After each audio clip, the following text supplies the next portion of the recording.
देख रहे हैं वीके न्यूज और मैं हूं आपके साथ राखी लांबा। नेपाल में तख्ता पलट होते ही चीन के उल्टे दिन भी शुरू हो गए हैं, क्योंकि अब लाल गुड़िया का जादू खत्म हो चुका है। अब पीएम केपी ओली नहीं है जो हुस्न के जाल में फंसकर देश को चीन के हवाले कर दे। अब नेपाल चीन को आंख दिखाने में कोई कोर कसर नहीं छोड़ रहा है। इसके लिए नेपाल ने पूरी तैयारी भी कर ली है कि वो चीन को खदेड़ कर ही रहेगा, क्योंकि अब ऐसा पीएम नहीं है जो चीनी राजदूत के कहने पर चले। आपको तो याद ही होगा कि कैसे केपी ओली चीनी राजदूत यानी कि लाल गुड़िया की चाल में आकर कई बार भारत के खिलाफ बयान दे चुके हैं और इसी का नतीजा रहा कि उन्हें कुर्सी छोड़नी पड़ी। और अब नेपाल चीन से अपनी जमीन भी वापस लेने वाला है। जी हाँ, नेपाल ने अपनी जमीन पर चीन के कब्जे वाले मामले की जांच के लिए एक हाई लेवल कमेटी का गठन किया है। ये कमेटी चीन के साथ सभी सीमा मुद्दों को लेकर अपनी रिपोर्ट देउबा सरकार को सौंपेगी। इस कमेटी को बनाने का फैसला प्रधानमंत्री शेर बहादुर देउबा के सरकारी आवास में हुई मंत्री परिषद की बैठक में लिया गया है। पिछले साल भारत के साथ गलवान में हुई सैन्य झड़प के तुरंत बाद चीन ने नेपाल के हुमला में करीब 150 हेक्टेयर भूमि पर कब्जा कर लिया था। नेपाल सरकार के प्रवक्ता ज्ञानेंद्र बहादुर कार्की ने कहा कि समिति हुमला जिले में लीमी लापचा से लेकर नमखा ग्रामीण नगर पालिका के हिलसा तक नेपाल चीन सीमा से संबंधित समस्याओं का अध्ययन किया जाएगा।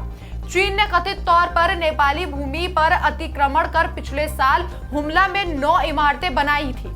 मुख्य जिला अधिकारी के नेतृत्व में एक सरकारी टीम ने भी स्थल का अध्ययन किया है। हालांकि इस टीम की रिपोर्ट सार्वजनिक नहीं हुई है, लेकिन पूर्व प्रधानमंत्री केपी ओली शर्मा के नेतृत्व वाली तत्कालीन सरकार ने नेपाल के क्षेत्र में चीन के अतिक्रमण की खबरों को खारिज कर दिया था। तब नेपाली कांग्रेस ने सरकार के खिलाफ मोर्चा खोल दिया था और अब नेपाल में नेपाली कांग्रेस की सरकार है। ऐसे में पीएम देउबा पूरे मामले की जांच कराने की तैयारी में है। सरकार के प्रवक्ता और कानून, न्याय और संसदीय मामलों के मंत्री कार्की ने कहा कि नई समिति में सर्वेक्षण विभाग, नेपाल पुलिस, सशस्त्र पुलिस और सीमा विशेषज्ञों के अधिकारी भी शामिल होंगे। इसका गठन गृह मंत्रालय के संयुक्त सचिव के समन्वय के तहत किया जाएगा। उन्होंने कहा कि समिति गृह मंत्रालय को रिपोर्ट भी सौंपेगी।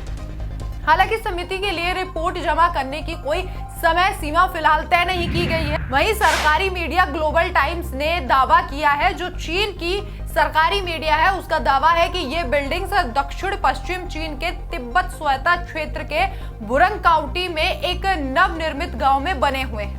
बुरंग काउंटी के विदेशी संबंध कार्यालय निदेशक बेकी के हवाले से ग्लोबल टाइम्स में लिखा गया था कि मई महीने में इनका निर्माण शुरू करने से पहले सैन्य और स्थानीय पेशेवर सर्वेक्षण और मैपिंग कर्मियों ने इस क्षेत्र का विस्तृत मैपिंग भी की है।